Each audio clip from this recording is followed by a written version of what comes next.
So I was born in Bucharest, Romania, and I grew up there. I lived there until I was 23. Life there was complicated.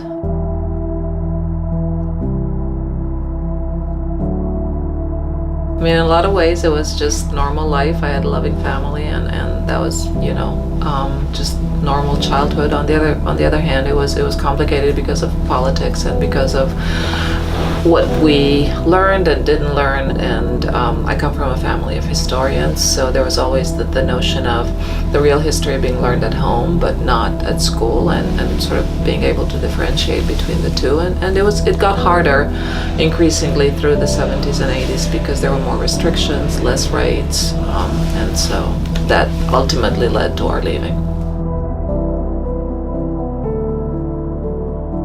There wasn't any one thing that made us leave. It was a progression of things, since, starting with the communist takeover after World War II, and my family had a lot to suffer, and then my sister and I were born in the 60s.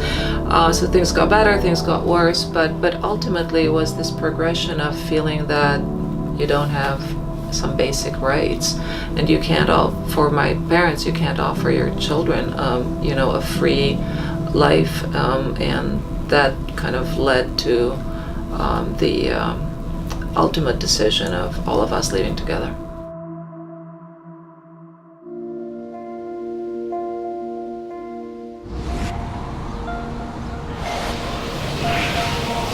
First moved to New York City, and New York City was overwhelming. It was this combination of being utterly excited because it was something that we waited for a long time, and just completely terrified because it was starting from scratch in a completely new society, new language, new customs, no friends, etc.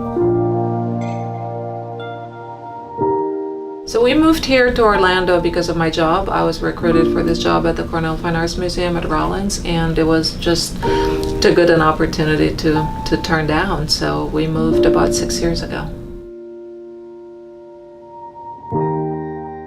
Art has really always helped me in a lot of different ways. My mom would take us to galleries and museums when we were very little, and she had an extensive art library, so that was always a refuge. And then later on, making it my profession, it fills my life. I think it's something that makes life better in so many different ways, and I am very fortunate that I can share it with people, and I can make it part of my personal mission to engage people with art in a museum like ours. So is there anything you miss about living in Romania? Not really. It's leaving under the circumstances that we left, you don't really regret it or miss anything because you feel like you had no other choice. I also came here young enough that I made a new life here and a family and all of that. I think the only thing that I miss is not having the people I grew up with around me very close by. Those friendships that you make in grammar school or even high school. And I don't have any of those friends here. Orlando is a really good place to live. We found a welcoming and like-minded community that has helped us feel at home from the very beginning, so that's really what I've enjoyed here the most.